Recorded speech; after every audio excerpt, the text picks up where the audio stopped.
NZ Aerosports, Icarus Canopies, now Gyro. That's right, we've rebranded, and Gyro is our next generation.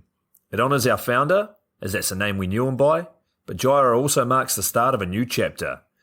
And not to be biased, but it's going to be fucking epic.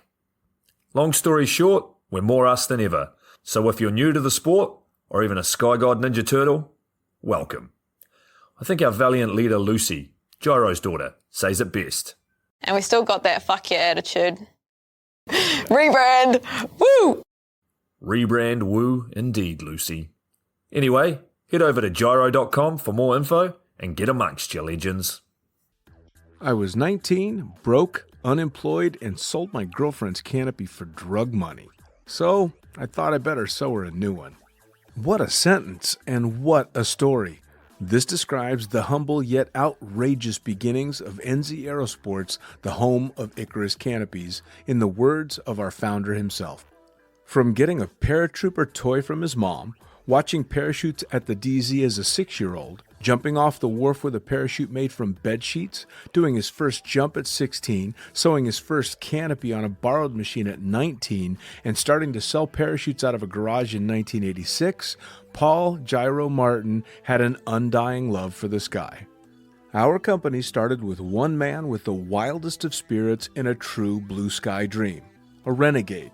In the time that Gyro created and ran the Icarus Canopies brand until he passed away in 2017, he pushed everything he had to its limits. We miss him, and we always will. Gyro is the next generation of NZ Aerosports. It honors our founder, of course, because it was the name we all knew him by, but Gyro the rebrand also marks the start of a new chapter, our next jump. Gyro is the space between sound and silence, art and science, chaos and calm. Gyro is a state of epic tranquility that transcends understanding. That moment, in the door, in free fall, mid-swoop, where nothing but the present exists. A perfect balance of euphoria and thrill. Gyro captures our passion for flying and our commitment to designing break-the-fucking-rules canopies that deliver pilots pure, wild flight. Hey gang, so I got a new book out. It's called The Upside of Fear, and it's exactly what you think it's about. It's about the good side of, well, getting scared. In it, we talk not only about the science and biology behind fear, but the psychology as well. And it's not just coming from me, it's coming from some of the best in the sport. Omar Alhigelan, Jeff Provenzano, Maxine Tate, and so many more have contributed their sometimes terrifying stories to the book to help you overcome your fear. So head to the lunaticfringepodcast.com. You're going to find the link to the book there, as well as the other books. It's available in ebook, paperback, hardback, and audiobook right now. Coming straight from the cockpit, it's another episode of Lunatic Fringe with the fucking pilot.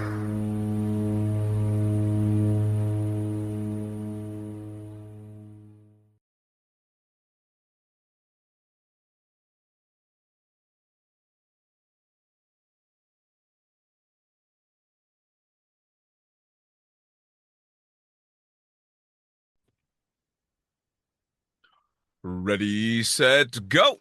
Back in the can for another edition of the Lunatic Fringe podcast, and somebody I've been looking forward to speaking to for a long time now, and here we are. Tell me, who the fuck are you, and what do you do? I'm your greatest fan. Hello. My name's Kēbē. I'm Kēbē, and I'm a board guy. Thank you. Thanks for having me. Kēbē, you strap planks of wood to your feet and jump out of airplanes, and you've been doing that for a while now, haven't you? I've been doing that for a little while. It's creeping up on years. I think this is year 30. Isn't that crazy? Yeah, it is. It's amazing how quick it gets behind you, right? It can be. Yeah. There's from one perspective it can be, and from another perspective, wow, that was a trek, man. Yeah, for sure.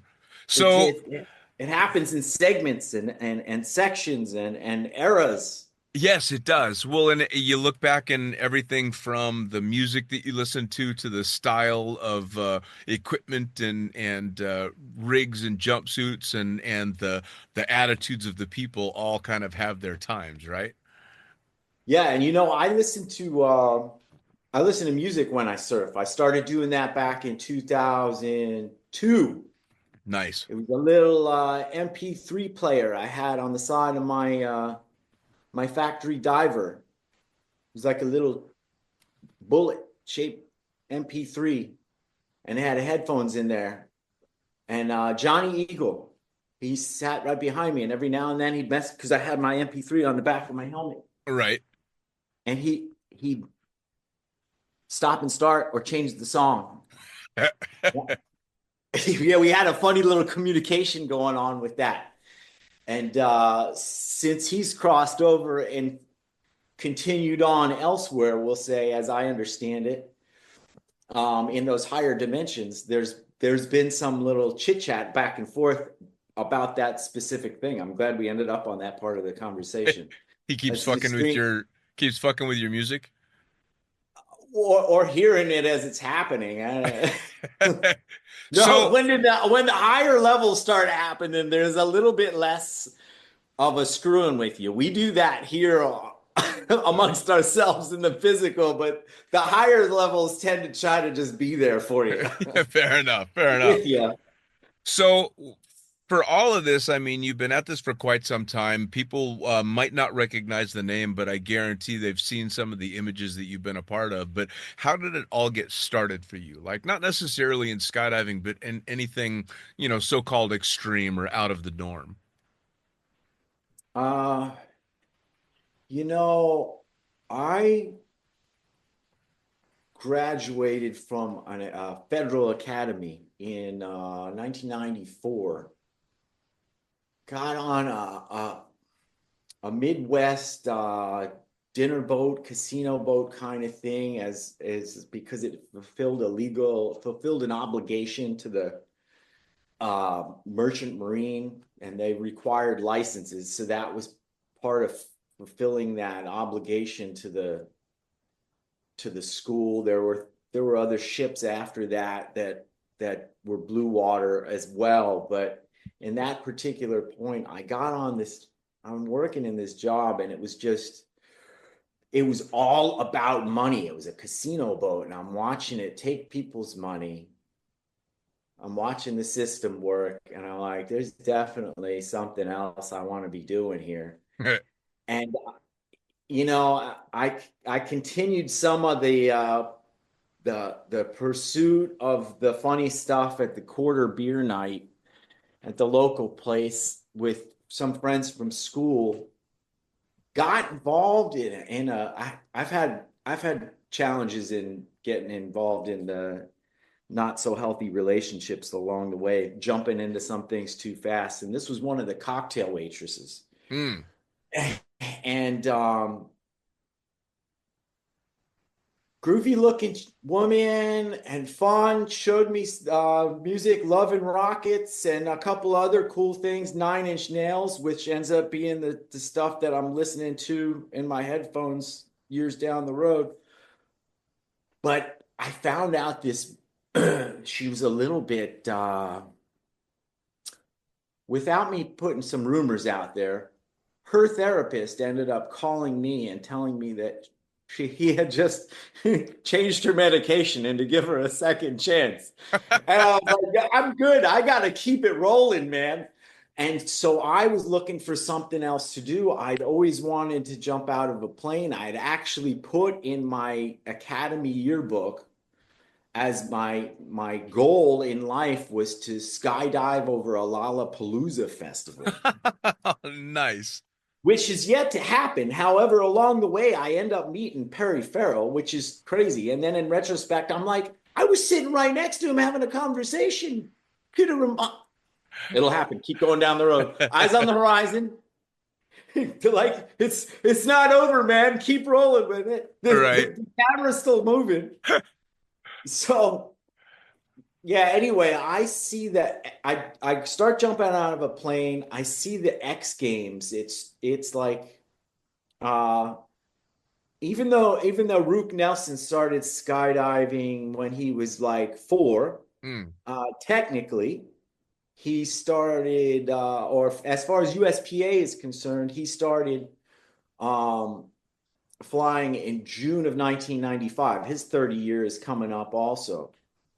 And he graduated like a week before me. I showed up, did my tandems. I think he was on that plane, maybe graduating, something in there, Mm.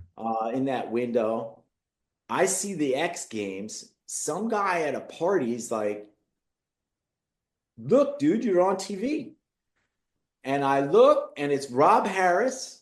And Oh. I see this guy that looks a lot like me, and he's smiling in the picture in picture. And it's this massive grin, and he's spinning really fast and smooth. And I'm like, what's going on there? There's something I would like to understand. So I went back, did my, I skipped out on a family vacation. My mother's going to find out about that through this airing. Yeah, she's out getting groceries right now. My new best friend in the world, in the universe. And I skipped out on a family vacation, went and did my AFP program in a week. I like slept in the parking lot in the truck. And then I saw, I think it was, I saw Olav at somebody gave me a tape, and it was Zipser, crazy hair, upside down in the doorway, doing like a handstand. Yep. On one hand, foot outside the door. I'm like, what's that? I want Yep. to do that. I want to figure out what that is. And then I found a Dale Stewart book, freestyle book. I'm like, okay, I got to do that to get to the board thing. So I'll just keep going down that path. That Sure. seems like the thing to do. And of course, along the way, Rook is there doing his thing. So we cross paths along the way for like a jump where he's like, oh, just stay like upright, and I'm going to try to come up to you. Mm. And I'm, I can stand at that point, but Right. I'm like at jump 80 or something. And he flies up to me on my head, and I remember doing this, and it was like a high five, and then off we went. We both he maybe had 150 jumps at that point, and I didn't know I had under 95, because Wow. when 90, it's like we started, that was June of 95. And then December of 95 is when the Rob Harris's mishap happens during the Mountain Dew Yeah. commercial. Yeah. Yeah. So front man of the sport, early checkout, early timeout. We'll Yeah. say timeout.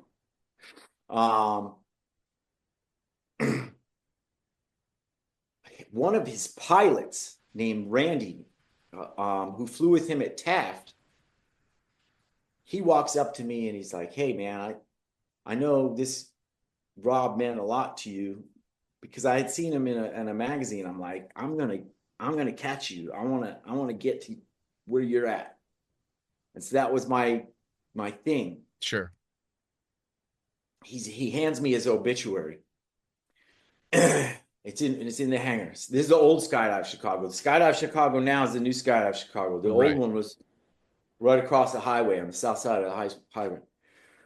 So I took it, read it, put it in my helmet in the liner, walked over to Roger Nelson's short sky surfboard. He had an intro deck. And I look up and I'm like, well, it's about time. I'm about ready. And as I'm thinking it's about time, I'm about ready, he's walking behind me with the student. He's like, looks like it's about time and you're ready. I'm like, man, I would love to. It's like, well, there it is. I'm sure you'll figure it out. And that was my, not, by the way, in full, that's not the way to teach somebody how to sky surf. No. No, it's not. We both learned together along the way because I found out, but it wasn't necessarily the smoothest path on that first surf. So I take the thing, I put it on. I didn't put the heel straps up above my shoe Oh no. to hold my foot down. I only put it around the back of the shoe because the way that particular board manufacturer at the time had the strap, it had a little pad, and I thought that little pad went on the back of your shoe. The little pad was there to pad your freaking tendon, man. Yeah. Yeah. But I didn't know that. So I put it in. Okay, great. Here we go. I'm going to go up and do this. Of course, one or two of the tandem masters had something kind of observant to say. And then there was also, I don't know, I don't want to tell them too much. I just, Right. like, yeah, no, it'll be all right. So we're in a Cessna, and it's the same pilot, Randy. He takes me up. He's like, don't hit the fuel switch. I used to do this for Rob. I'll dip the wing, and then you just go out. All right, yeah, we're doing this. I go out, and I'm thinking it's intelligent to just stand on the thing. Sure. Which that's great if you know how to do that, but there's Right. a good chance it's not going to work out. It's like that Neo Matrix thing. Nobody makes the first jump. Yep. I go out, and because it's such the soft air out of the Cessna, he cut it a lot. He did a little bit of a 0G, you know. And if you're staying in that slot and you don't react and go ass over tea kettle, you can drop into a nice groove there. And I did, and I was standing on it. Wow, this is amazing. I love this. Standing on top of the world. Mm. I should probably learn how to fall and get back up. Mm. I had gone over this a little bit. I didn't go over my own pre-planned deployment altitude that needs to be at 5.5. I'm going to go ahead and open when I open. All Sure. right. There, first mistake. You know, you want to open at 5.5. You want to go all the way back up to when you first started as a tandem. You've got a board on your feet. You've got a piece of equipment. You've got to deal with it. You don't know what altitude it's going to eat up. Maybe you open up in a line twist. You've got something else to deal with. Go higher. So I'm standing there. Let me learn how to get down and get back up. I mistakenly sat backwards. You sit backwards, and when you lay on your back, you're given the top side of the deck to the air, and it can you know, it's moving you this way and that way. Sure. And you know, and you're not used to what it's gonna do.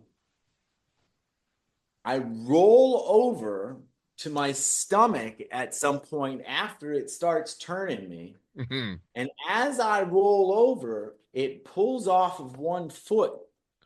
Now it's moving me faster. And it's moving me quick. And it's moving me quick. And I'm like, okay, we're getting down there. I should probably think about getting rid of this thing. As I'm reaching for it, it pulls off the other foot. Ooh. Like as I'm reaching for my handle to cut away, it pulls off of the other foot.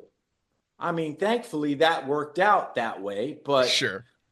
I've seen a video of somebody doing this in that same level of non-information and going about it. It happened recently. Somebody did the same exact thing, and he was very cool about it. He's like, yeah, I didn't read your manual and I didn't ask you. I see now why you're saying you do what you do. Right. Because he had his cable exposed, and the wind grabs it, cuts 1 foot away, and the next thing you know, you're turning into a propeller. Yeah. An incidental propeller. So after that December flight with that first board, of course, then I was walking the fields of Ottawa, Illinois, looking for Roger Nelson's board for a couple of days. And yeah, we found the pilot chute for it, but we didn't find the board. I think that some farmers' children have a nice, like, miniature snowboard toy. Is what Yeah, I think. it's hanging on it's either hanging on a wall or in the back of a barn somewhere. It could be. I'm telling you, yeah, some kid with a little. There's another board there too, an important one in that same area, and that ends up happening to me. So that's what we're talking about is 1995. Right. In the year 2000, fast forward 5 years, same skies, different airport. It's a week, maybe 2 weeks before the X Games. I finally am going to make it to the X Games. We're there, man. Right. Brooke and I got a tryout tape in. We managed to qualify for an alternate. This has been my thing. I want to just get to the X Games. Yep. I had broke my ankle along the way, knocked myself out of competition stuff, fought back, ended up in a jail for marijuana, ended up coming back. All these things, this job, that job. We get to the point, it's 2 weeks before the X Games. I had these really cool step-in bindings, which was a pin on my Doc Martens. Same cutaway system, but this pin then went into a set of receivers. So there's a spring lock receiver on the deck. Again, another weird ass relationship the week before where I was being told that she might be pregnant. Yes, and I'm the whole time going, that's not possible. The biomechanics wouldn't work out that way because these guys didn't go in that direction. So I'm like trying to get my board on. This is going on in my head. Breathe. Don't worry about it. I didn't do my double and triple check on my pins. Go out, do my thing, getting ready, and rips off my feet. I'm sitting there in like a stand up sort of hybrid weird position, like, okay, well, I guess we're looking for the board because I really need that thing to go to the X Games that I've been preparing for 5 years. Land, can't find the thing. Now, in all of those years, the founder of Surflight, Jerry Loftus, had a terminal accident as well, a timeout, and in 1998, Patrick de Guillardon had his incident around that same year. Yep. And now Surflight had changed hands to a new person named Kerry Vale, who at the time he had 0 skydives. But he had sent Jerry the plans for a gull wing type board that he felt was important, and he just wanted to make it. I ended up getting that board. I still have it. It's actually the basis for some of the stories I'm writing that have to do with, well, there's characters on other planets that were once board riders on this planet. Let's put it that way. So, yeah, we can get into that later. So, Kerry's like, I'll get a board together right now and get it to you. Board shows up like a couple days before we're leaving to go to Quincy was still going on at that time. We go to Quincy, and then from Quincy to the X Games, and end up going and flying over to San Francisco. That was one of the most grateful moments in my life, was be able to get to that point and just have attained that goal of flying at the X Games. Yep. Then kind of like sizing it up, wondering what's going to happen now. Where am I going to go with it in life? And then find out not too long after, no more sky surfing at the X Games. I'll like, Right. What? Now, can I go back to the Tony Hawk party I was in? Because there's some conversations I'd like to continue. Yeah, man. I mean, I started jumping a year after you did, and sky surfing was immediately in my consciousness because I worked at the Flyaway Wind Tunnel in Las Vegas, and one of my coworkers, Mary Tortomasi, was learning to fly the board there. And Rob Harris was still really big news, shortly followed by Troy and Vic Papadoto. And so Troy is awesome, man. Oh, absolutely. Troy's another Academy guy. He's Air Force Academy. Yeah, man. So this was all at the same time that Olav and the Flyboys and Omar were all just going off with Chronicles and all that stuff.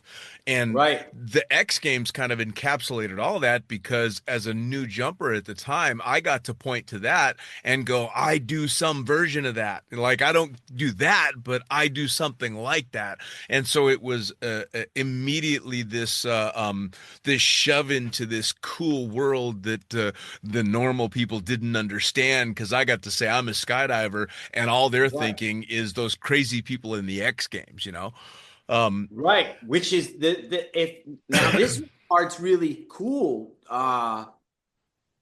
Think of how many what our percentage was vertical flyers, sky surfers, kind of in that freestyle vertical people, total population of that 40,000 USPA membership.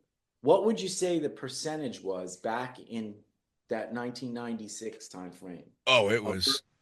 What were we, like 1%? Oh yeah, 2%? man. Because that was still in the I like to call it the grunge days, because that was when either you were RW, which meant crisp jumpsuits and clean gear and very professional and almost kind of military, or you were vertical, which meant that the dirtier your jumpsuit and the nastier your rig, chances are the better jumper you were. It was. Yeah, there's a little bit of that. There's also something that I found out along the way, which is really amazingly cool and symbolic, metaphorical. I touch on this in the stories that I'm writing too, but the name Heyoka is a native Indian word. It's also a parallel or similar to the word empath. The Heyoka tribe, the Heyoka of the tribe, were known as the clowns. Okay, right.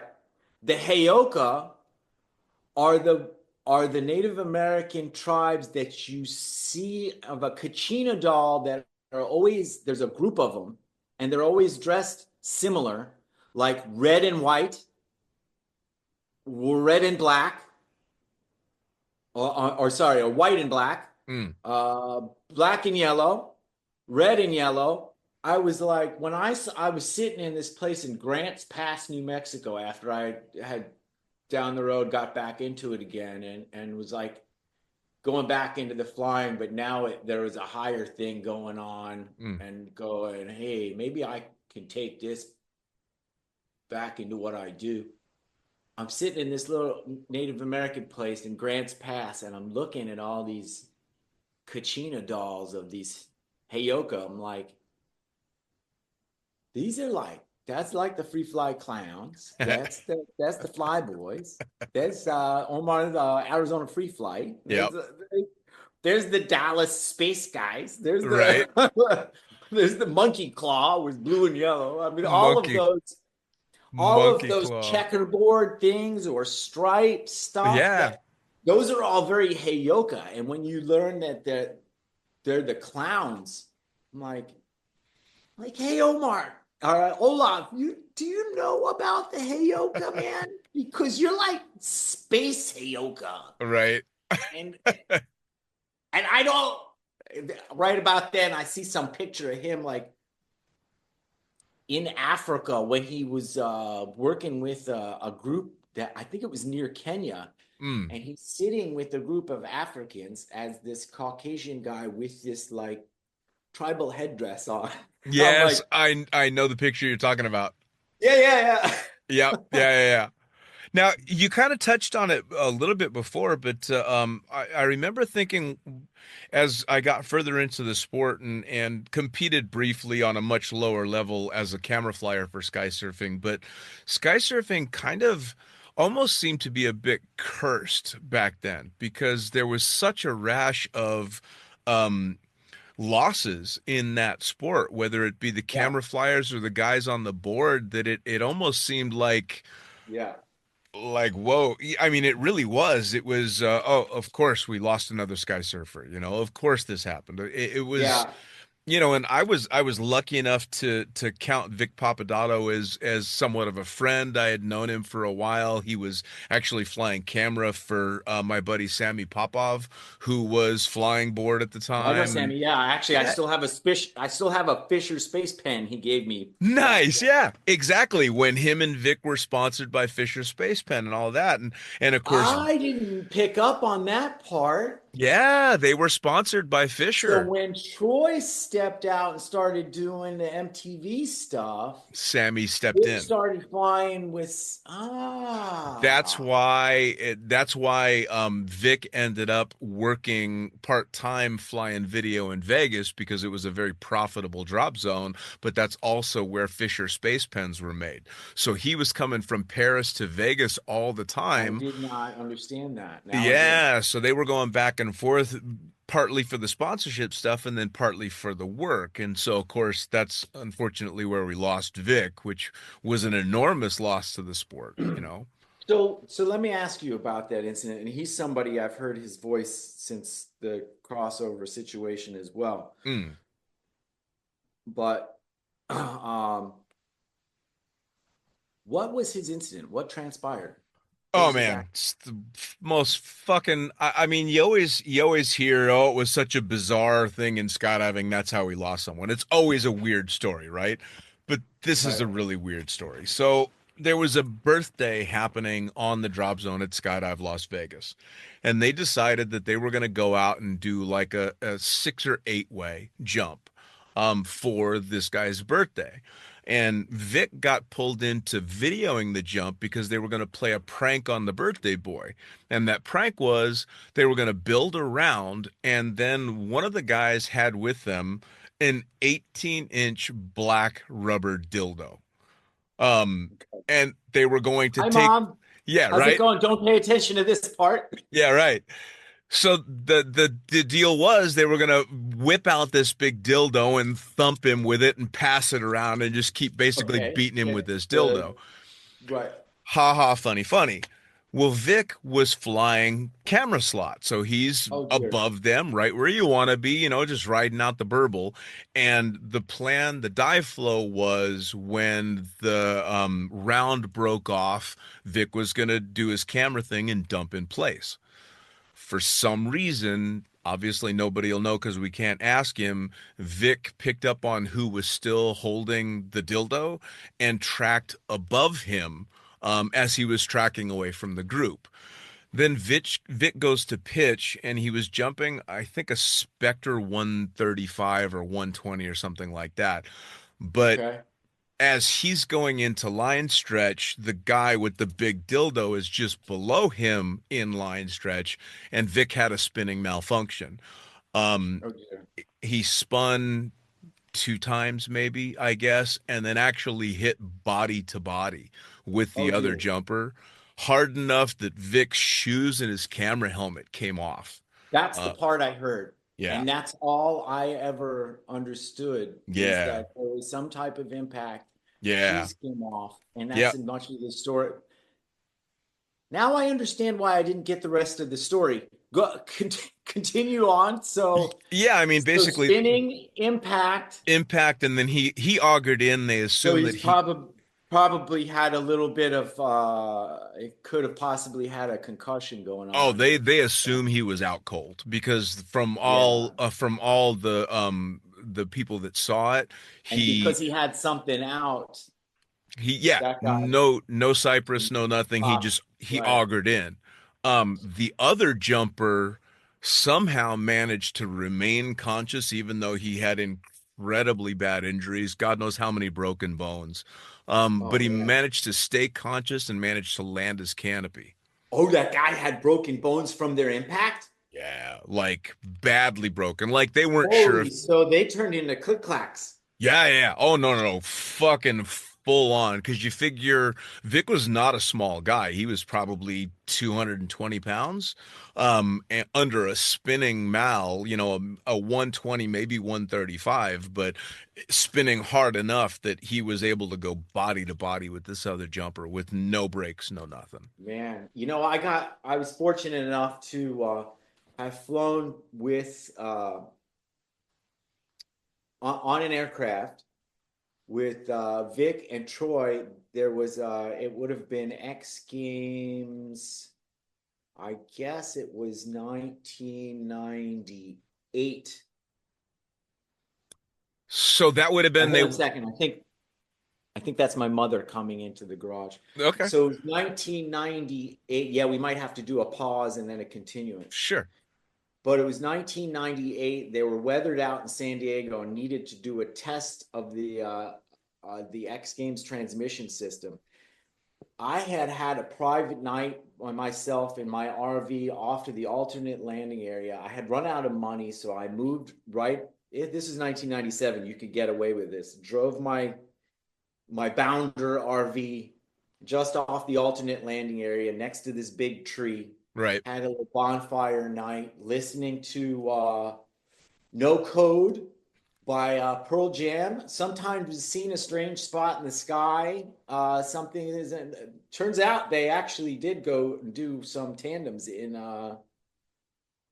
Shoshonish at one point in time. Oh, nice. Yeah. And so I think that's what that song's from. But I wake up like, whoa, we're going to manifest going to, it's going to all happen. And next morning I wake up and there's a big freaking 53-foot dry van with giant antennas on it. And there's, Kēbē, we need you. We got to test the X Games equipment. I was like, what kind of crazy? Wow. I had actually, that night, I got in this zone where called my father 2-3 in the morning Arizona time. He's here in Virginia, so it's 5 in the morning, whatever it is. Like, Dad, man, you remember when you said he was a helicopter pilot for the Coast Guard and the Army?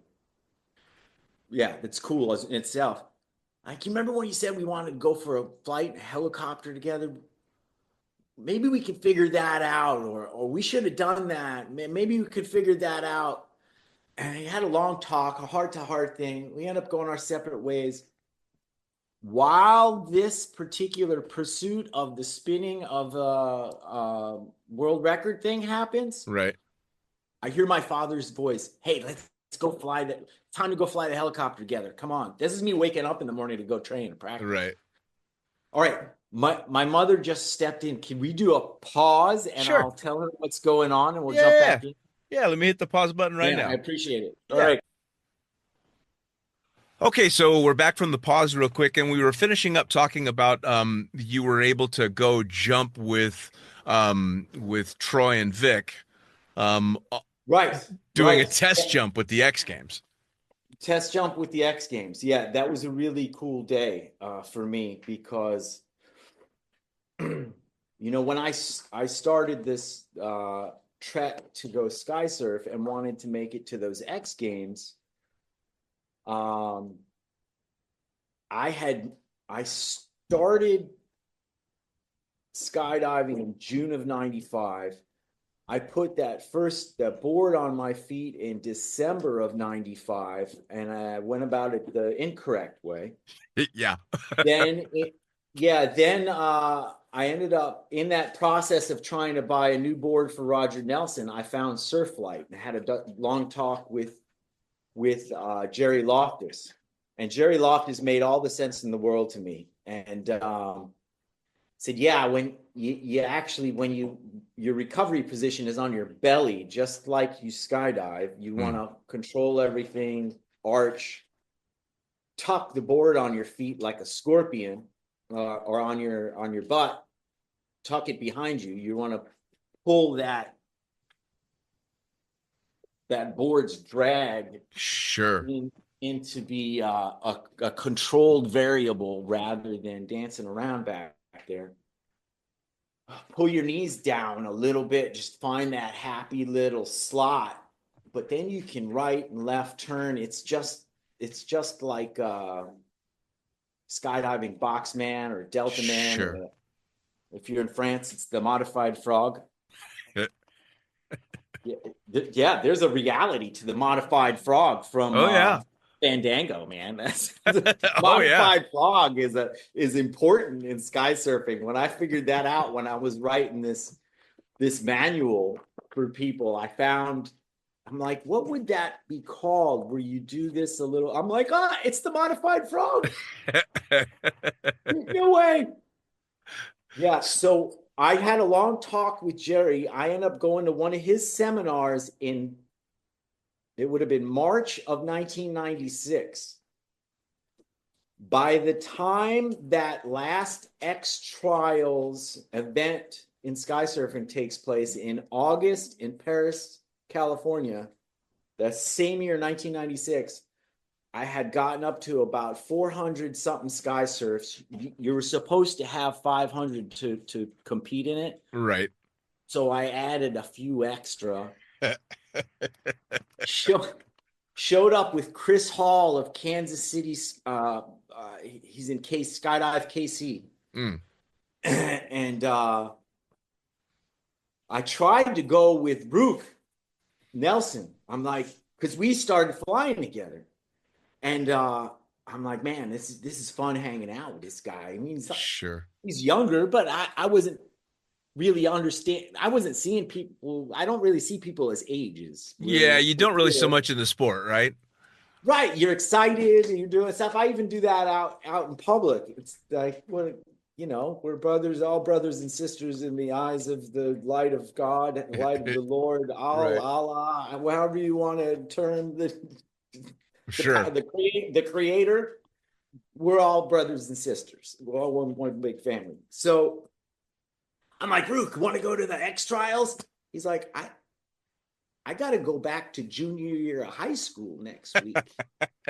I'm like, what? Hold on for a second.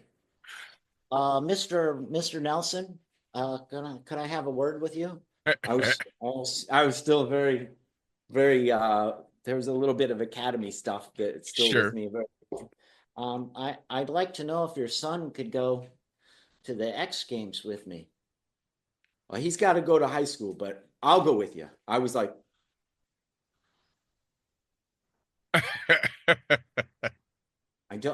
inside, I'm like, I don't know what that will entail. Right.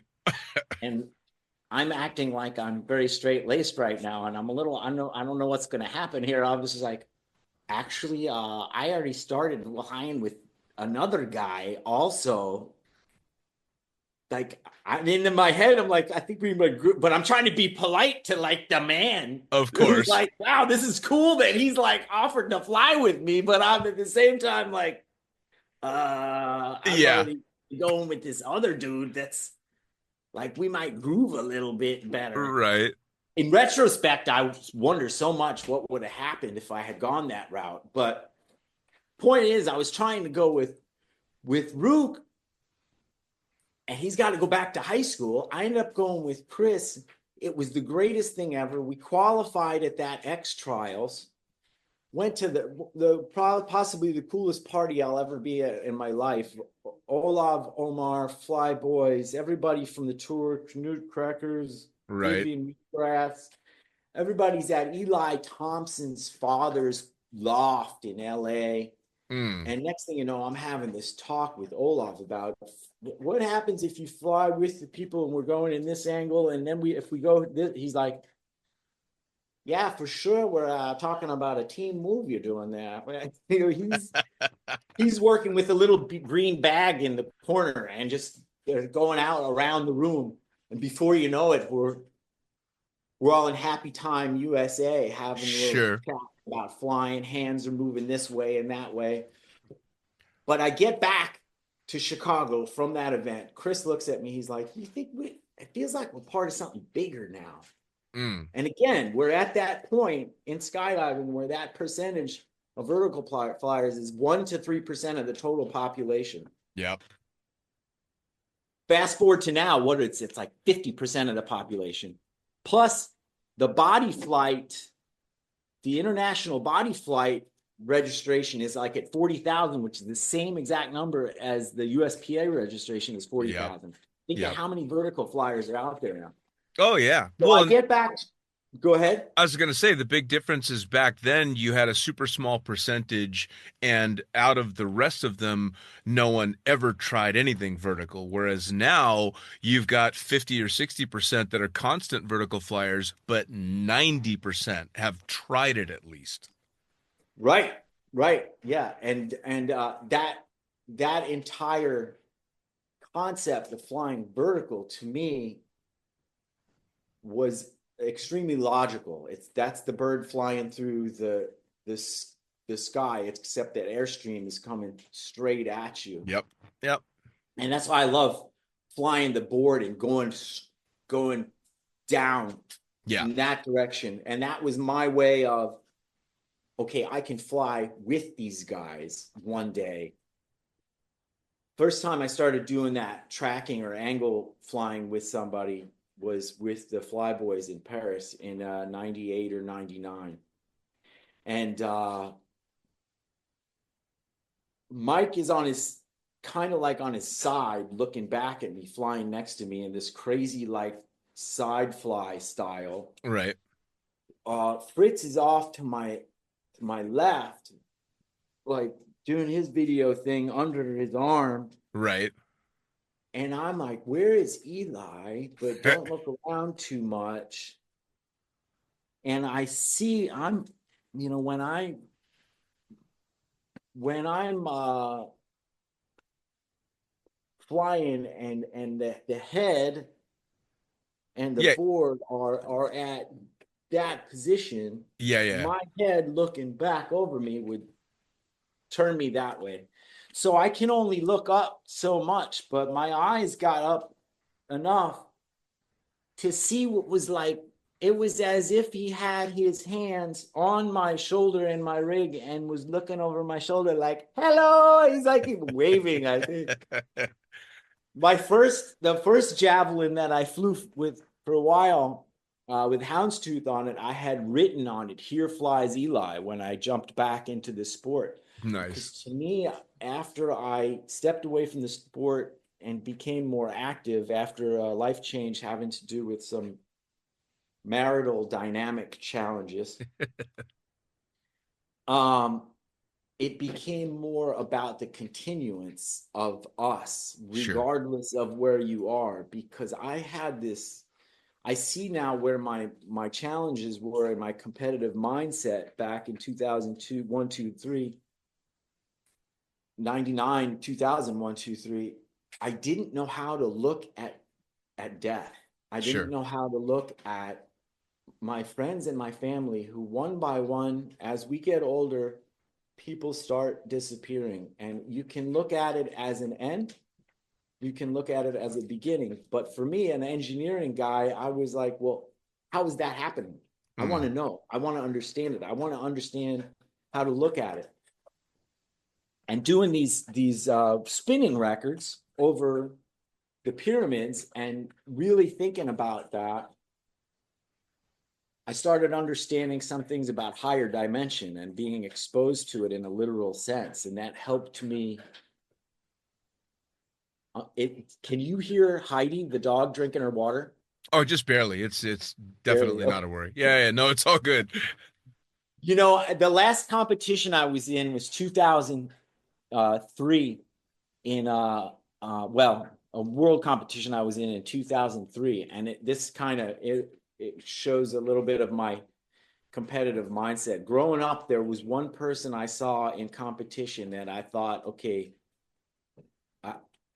as good as John McEnroe is, I don't want to be like that guy. Sure. With the upset nature that would happen, the throwing things. Well, Yeah. Here we are, fast forward 2003. I'm at a competition in Gap, France, getting ready to get on the plane. I had fallen back into 7th place at that point. And I got to a point, I was just like, let's just play. I'm like, hey, dude, I'm just going to roll with something. Just keep an eye on me. And Jason came back. He's like, I think we should stick with the plan. And I was not very good at expressing myself. And it showed at this point because I threw the board at that point with my hands like this. I had the board in I carry the board with like my hand holding the bindings. And I went like that. I'm like, I want to do this. So however I expressed it, I yelled, which keep in mind, months earlier, not too long earlier, we lost a friend named Mike Barber. He was in a Navy SEALs movie, and an unfortunate incident happened in the stunt work, and he crossed over. Yeah, I heard about that. I water remember that. landing. He I remember that. suffocated. Yeah. Yeah, some of these things, it's just we put ourselves over our head in that case, of that literal sense in that. And I got mad at that point with that incident and threw a carpenter's square into a wall. And it was all about this is what came back to me being upset about somebody departing and me not knowing how to look at it. Well, here we are at this competition, and I got mad again through the board, and it's stuck into not into the trunk, but into the branches, where I had to go and like pull it out before we got on the airplane. So that came back to me, and I'm like, I need to make sense of that a little bit and understand why I got so upset. And it's, well, it doesn't have to be somebody that passed away in skydiving, obviously. I mean, there's things that happen in car accidents. Sure. Bob Hallett, really good, influential skydiver, who looked out for me when I started stepping back into I kind of did a good job of touching home base and going and sky surfing once every couple of years. And Bob Hallett looked out for me a couple of times. Yeah. Like, I understand you want to go sky surfing. Go jump one time without the board first. And then I had a habit of doing that and showing up with this 5-foot stick, like, I'm here to do my currency jump. Yeah, for sure. I did that once in Skydive, Arizona, and it was a 6-foot 2x12 that I had done because I wrote my first script, and it was like kind of grade B sort of level, but the character in the story breaks the legs off his picnic table, and they screw his feet to his boots to this 2x12 to give him a board, and he goes and flies it. So that's why I was like, okay, well, I want to see if I can go and fly my own stunt. So that's how I went and did it. Craig Gerard's watching me. He's like, I said, you want to go do a currency jump with me? He's like, no. I can picture him doing that, being ever the diplomat as well. Super professional and nothing but a smile, but you could see in the back of his mind, he's like, is this fucking guy? Yeah. Oh, I can see it. I can see Craig doing that for sure.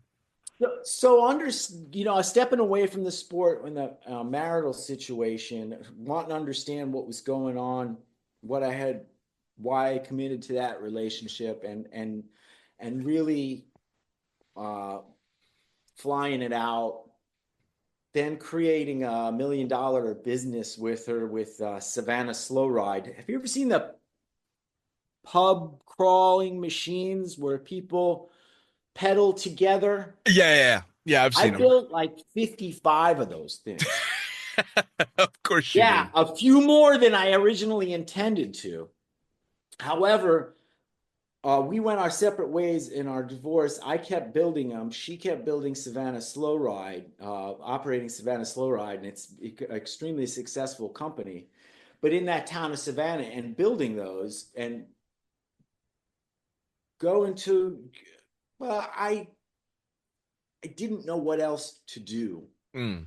And I kept doing that.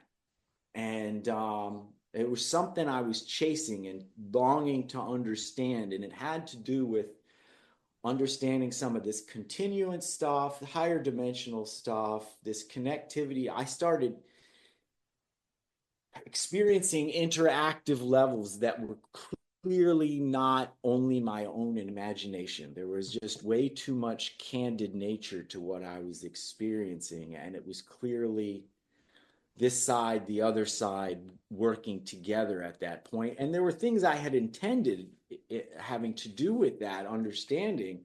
You know, you're ready to experience that thing about you, what you perceive as your reality on those levels, very much so. So what you're ready to open the door to understand more of, you do. So all that comes around to me stopping, running out of money, building the bikes. I take what I have. I go down in Arizona. I had bought a little trailer out there along the way. And there I am with what I have. And Javier Ortiz, camera flyer for Damian Herdlicka, Yep. gets a hold of me and says, "Hey, Kēbē, can you make a replica board for me of Damian's?" Genius. My first order. My first order is Surflight, because along the way I had purchased Surflight from Kerry, who then ends up passing away from cancer in 2017, or 2018. I got to Arizona and like, oh, I got to go talk to Kerry about what I do with something in the board manufacturing process. Knock on his door and his wife answers. She's like, "Oh, Kēbē, I'm so sorry. Today is his 6 months anniversary of departing from cancer." I was like,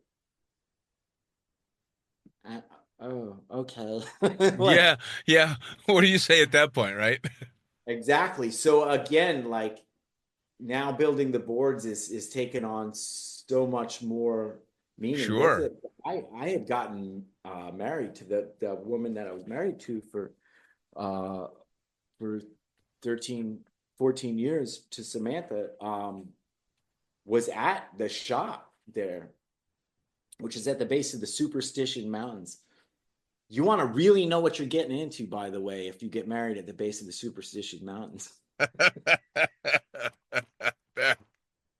Well, Thank I love the Thank you, fact that Googly, for higher ground from the man himself, from Stevie Wonder, because very superstitious writings on the wall really came into play on that. I bet.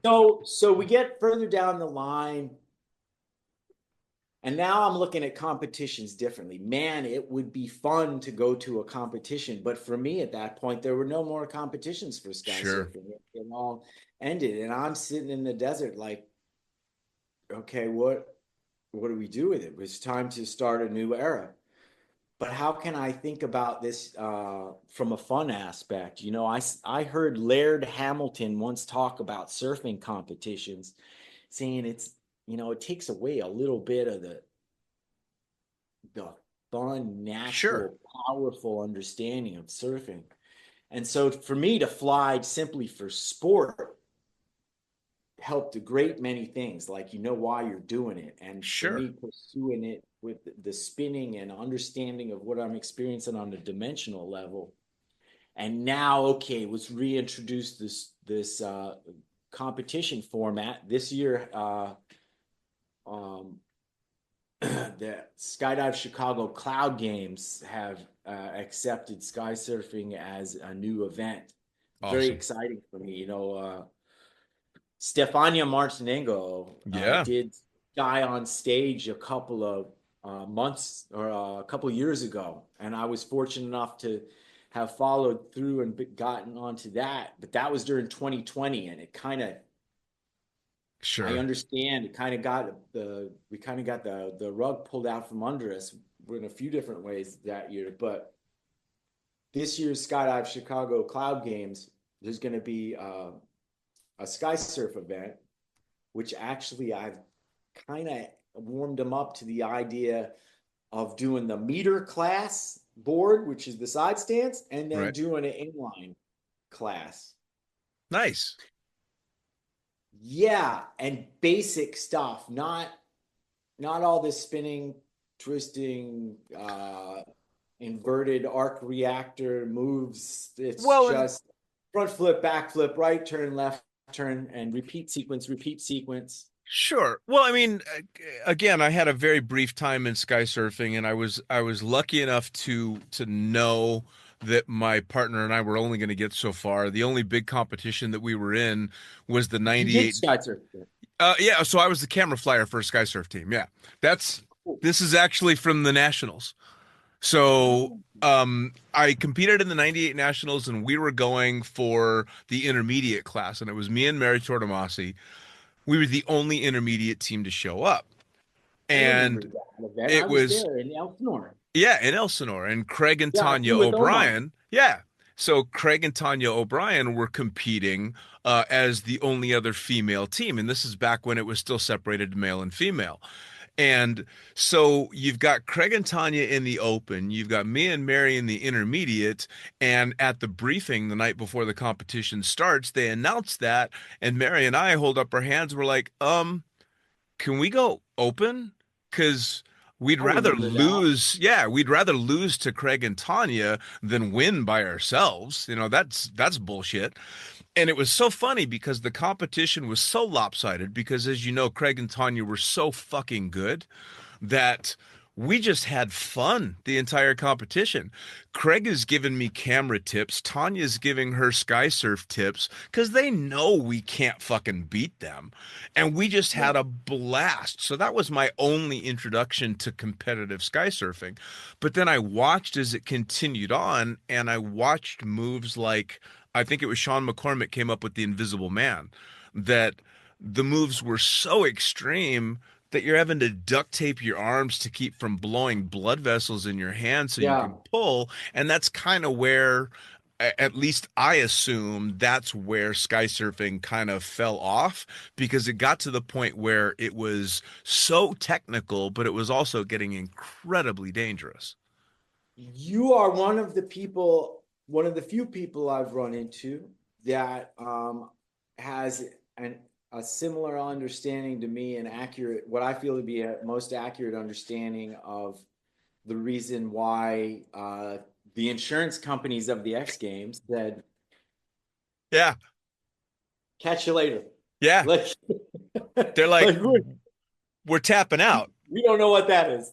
Yeah, and it was the coolest shit. I mean, I remember before I understood anything about the dynamics of flying that it just looked beautiful and it looked amazing. But then I also remember seeing the first time I ever saw the Invisible Man move, and my thought wasn't, oh, how cool. My thought was, oh my fucking God. I had the fortunate, I was in a fortunate position with Sean McCormick. He also went to that same X Trials qualifier. There was him, myself, Tanya, Ruga Carr, bless you. So there was a few others. However, the four of us were like the class or age group of people that were clearly influenced by Rob Harris's departure, and we're gonna continue on. I was kind of seeing it that way, but I wasn't a California kid. I didn't realize. Did you know this? Do you know that there was like the high school that Rob Harris went to, Saugus High School, that time frame of Paris Valley, the Flyboys all went to Saugus. Nice. A guy named Colin Rio went to Saugus. Tanya went to Saugus. Oh, there's so many people from the Saugus High School that like that was the cool thing to do. That was the groove to get in once you after high school. That's awesome.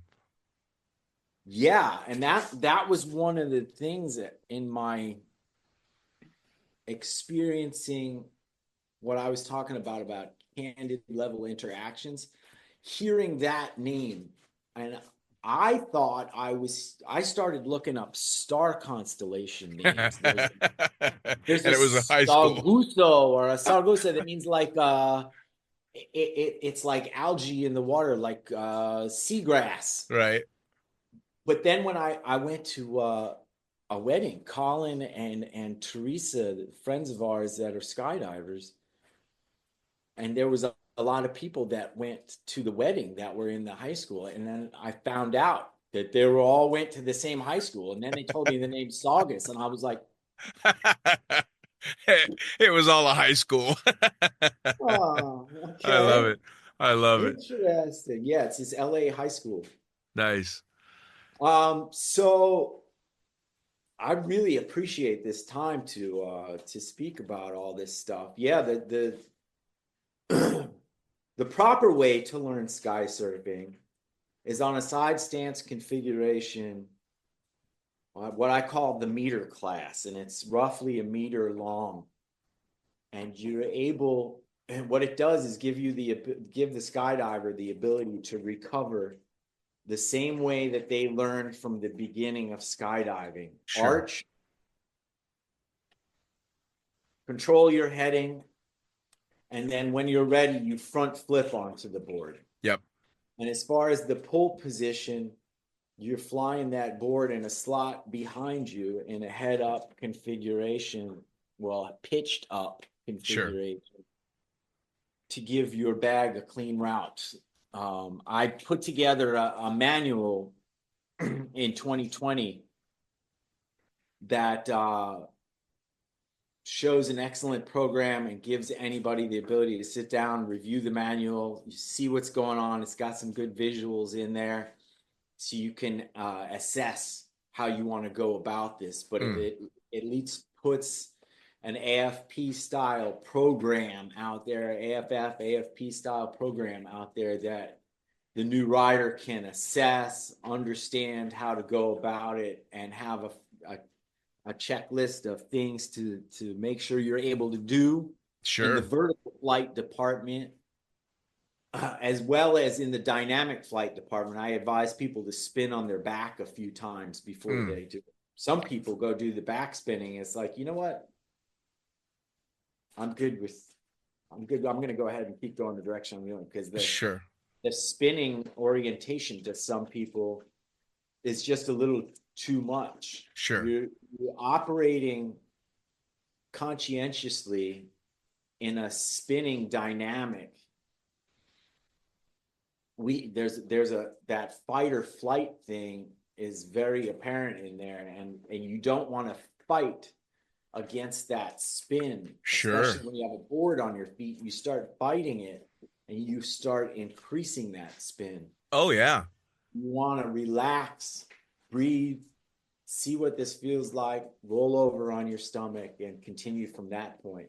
So us giving people a link to that manual so they can get it for a free download and check it out at their own leisure has been a great thing for a new era in this particular. Well, and I think it's honestly, as it gains popularity again, I think it's just as important to give people that kind of guidance, just in the same way that people are getting guidance when they're downsizing canopies or anything along those lines. Like I vividly remember Sammy Popov, actually, back when he was learning how to sky surf, it started on a very short, I believe it was a surf flight board. And it was you called it an inline, where you're facing the direction of the board. Right. Yeah, so he's flying on that, but he switched without any precursor, went from that short surf flight to and probably a 5 foot, switched to probably a 5 foot or more than 5 foot tall composite Tom Stanton.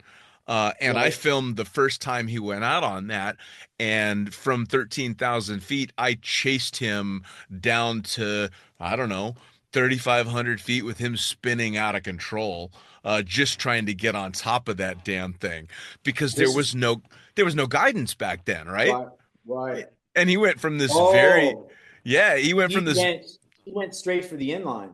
Yeah, dude. Well, he went from a very short surf flight inline to a very Yeah. large Tom Stanton that was, Yeah.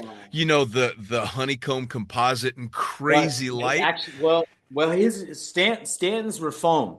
Oh, were they Stanton's foam? foam.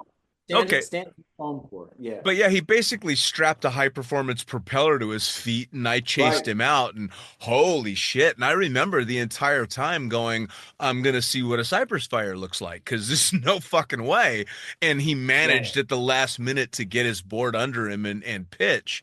But he had never flown that size board at all. So even flying on his belly with that board, tucking it up on his ass did nothing because it stuck out half a meter on either Yeah, side. there's a way to do that also, but it really helps to have some insight going into it. You know, the program for the for the meter class, there's a strategy in saying meter class rather than shortboard because people sounds better. It's sexier, yeah. Did you see that? Yeah. It's sexier for sure. So the meter class shows you the dynamics of flying with the stick on your feet and your feet bound. And even the manual gives you insight as to what's going on there. And the next step, the inline process, flying process, you can actually repeat the levels of the meter class simply with the inline on your feet and do really well. However, I've kind of outlined it's a 25, I believe a 25 or 27 level program for that a lot of the levels repeat. I have you go out and do XYZ move. Let's say it's a scorpion, which is falling an arch, but the board is tucked on you, curled up behind you. Sure. And with an inline, that scorpion, like you said, the tail is sticking way behind you there. Yeah. And doing an intentional body spin, a flat spin facing earth, and then swing the board out and knife it in underneath you, which that could take somebody, just that move alone could take somebody 5, 10, 20 jumps to For sure. For sure. And if you do these jumps of that 24, 25 jump program of the inline, plan on that taking 75 flights to get through. But all of that together, your meter class being 25 flights, which you can do that in a week to 10 days. Sure. Then doing the inline transition course, that's another 75 flights. Now you're getting close to 100 flights on deck. I had 150 before I went to a larger 50 something inch board. I forget, 140 centimeters, something like that. Again, though, it there's no rush to do that, but that larger deck as in versus the 4 foot or the 121 centimeter, that larger 140 centimeter and higher class, for a guy like me that's 5'11 and 170, the fall rate is a lot different. Sure. It's all about slowing yourself down when you start standing on the board to deploy with an inline. Sure. And you really want to concentrate on slowing everything down. A lot of people, when they start flying an inline,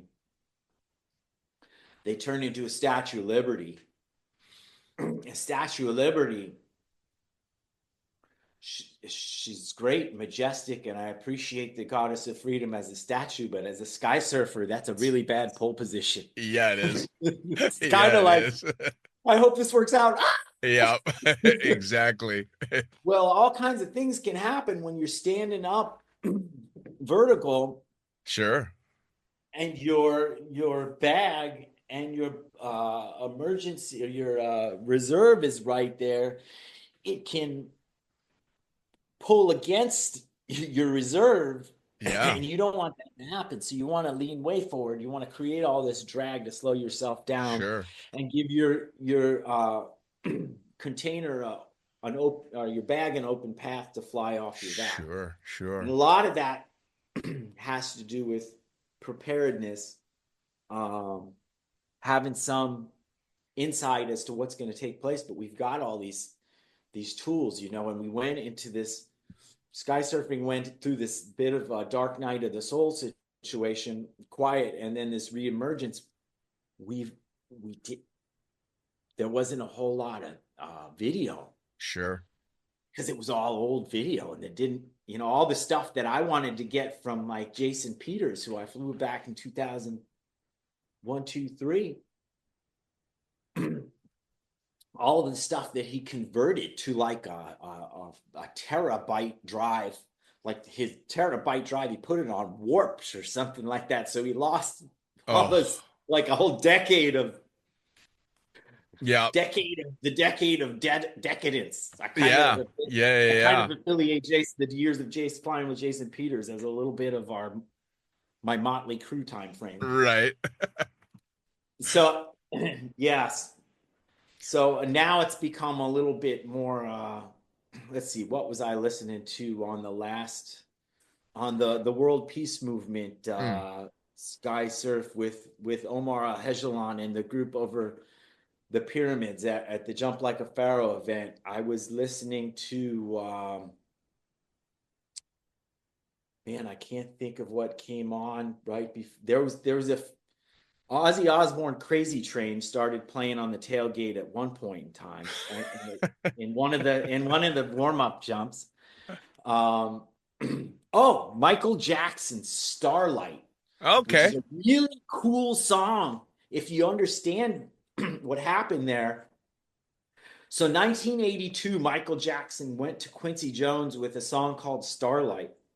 And Quincy Jones listened to it, and they ended up, their conversation went this way, that way. They got set on making a really cool video, and they changed the name of the song, kept the same music, but changed it from Starlight to Thriller. Yeah.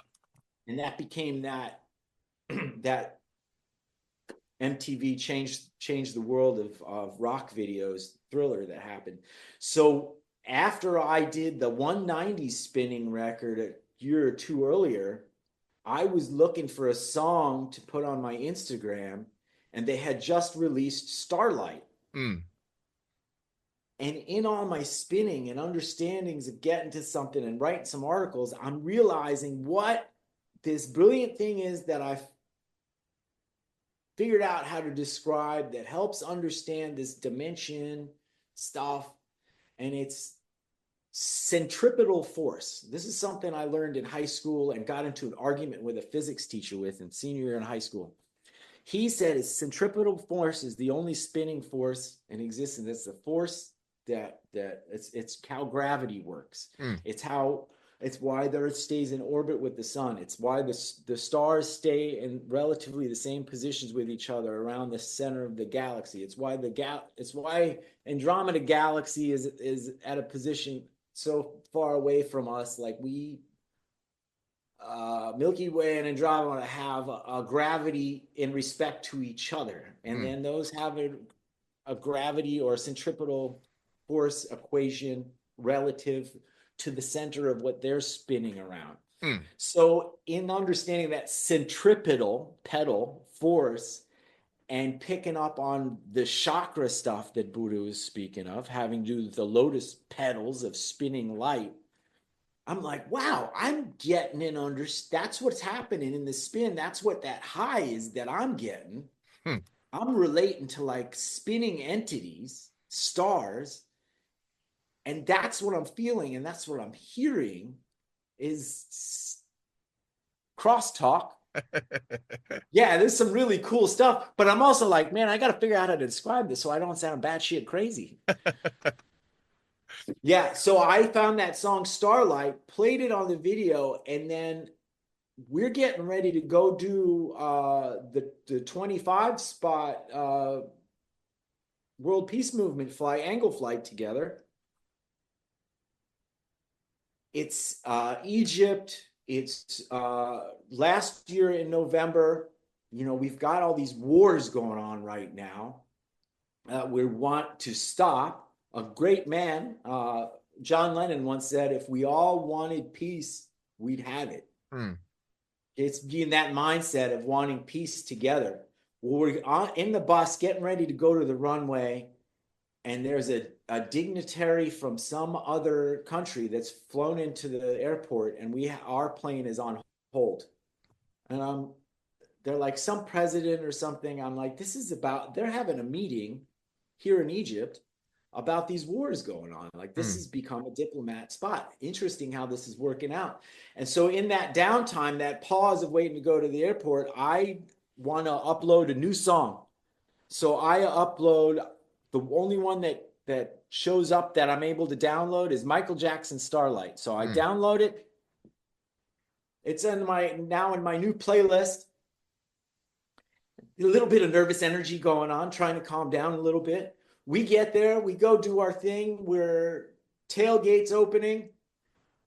As the tailgate's opening, pew, the entry to the same entry of the song of Thriller is happening, but it's Starlight. I'm like, wow, this is cool.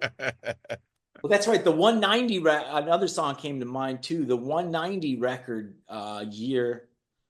There's an Etta James, Amen, and This Little Light of Mine came on. I ended up going for an angle flight with Airwax, Karine, and Greg. And Greg, And the Russian, Andre. Nice. Andre. Yeah. Nice. We're flying together. This Little Light of Mine is playing in my ears from Etta James, who's like one of the original rock and roll. Oh, yeah, she's a badass. I'm seeing the pyramid below Karine. She's flying on her back, smiling. I hear her thoughts of I love you to Greg as we're breaking off. Like, I hear it in her voice. I hear that. In my head, I hear that. So, you know this thing with the pyramids having one of the GPS digits are... I've heard something about that. Yeah. Is the same digit sequence as the speed of light. I've heard something about that. Yeah. Yeah. So all those things have been in my experience Rolodex, let's call it. So putting two and two together with all this, getting to the World Peace Movement thing and hearing the Starlight song play as we're flying, I land and hear Michael Jackson's voice. Well, that's cool how that worked out. Dude, you gotta love interesting how that worked out. You gotta love it, man.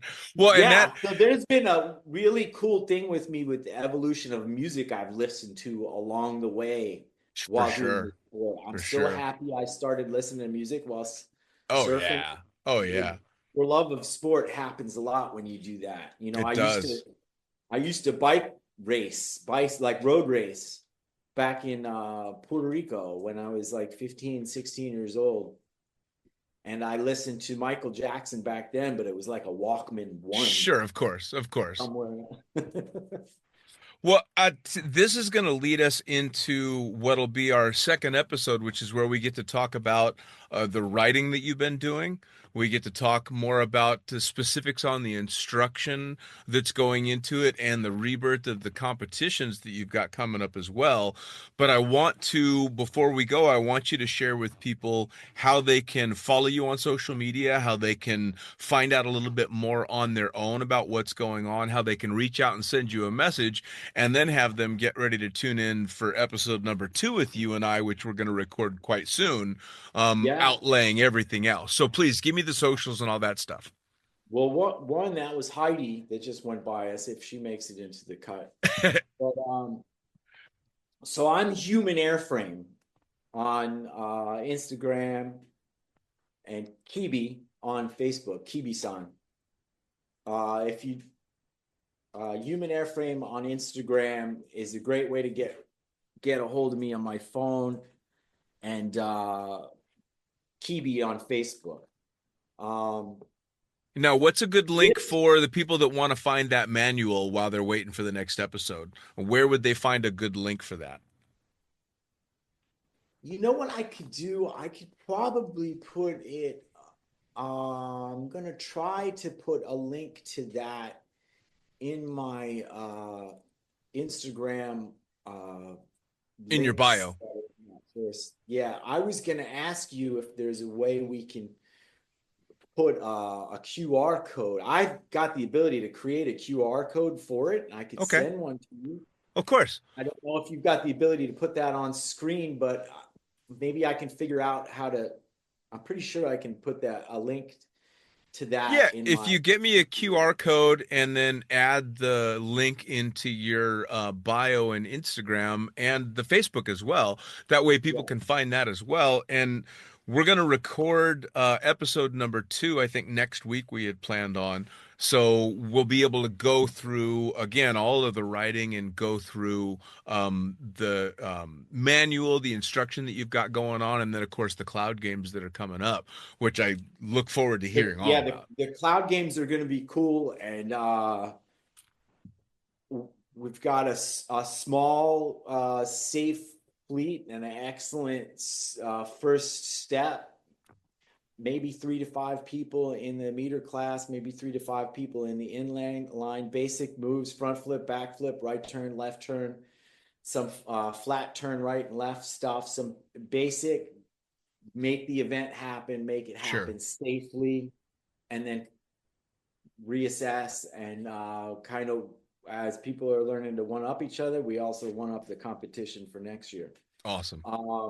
And as far as the angle flying together, World Peace Movement and Omar Al-Hejlan and the kind people at Jump Like a Pharaoh event number 8 in October, November at Skydive Egypt is happening. It's awesome. It's a good time to get in with them. Mahmoud and Mustafa are great guys. I remember seeing the pyramids pop up on TV when I was at Omar's house in 1998, and the two of us looked at each other. It was one of those moments, like, one day I had. And now it's coming up on number 8. Yeah, exactly. That's awesome. Well, Kēbē, I'll tell you what, this first one has been absolutely amazing. I thank you so much for taking the time to sit down with me, share some stories, and I can't wait for round 2 coming up where we can get into the nitty-gritty with some of the other stuff, man. I appreciate it big time, man. All right, brother. Peace out. Thank you.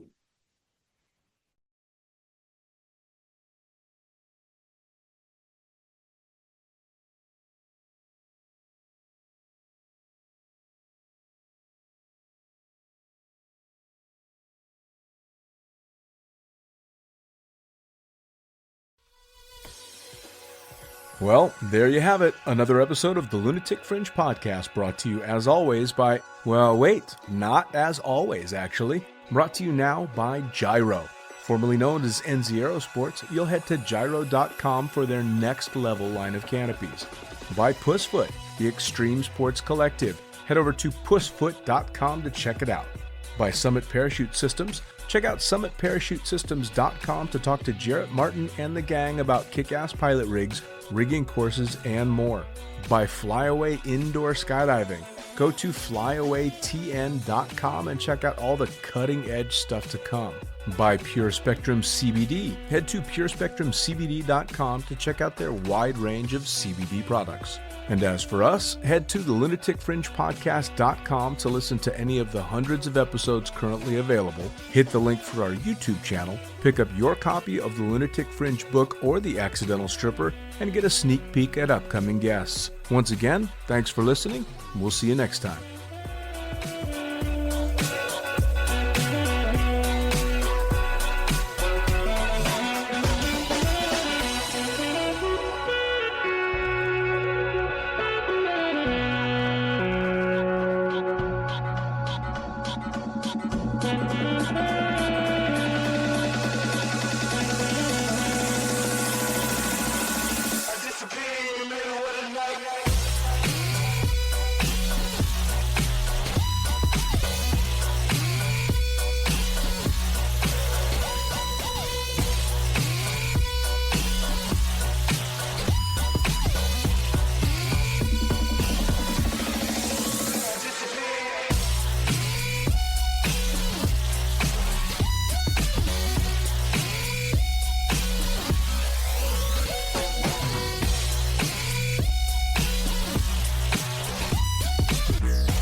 fire.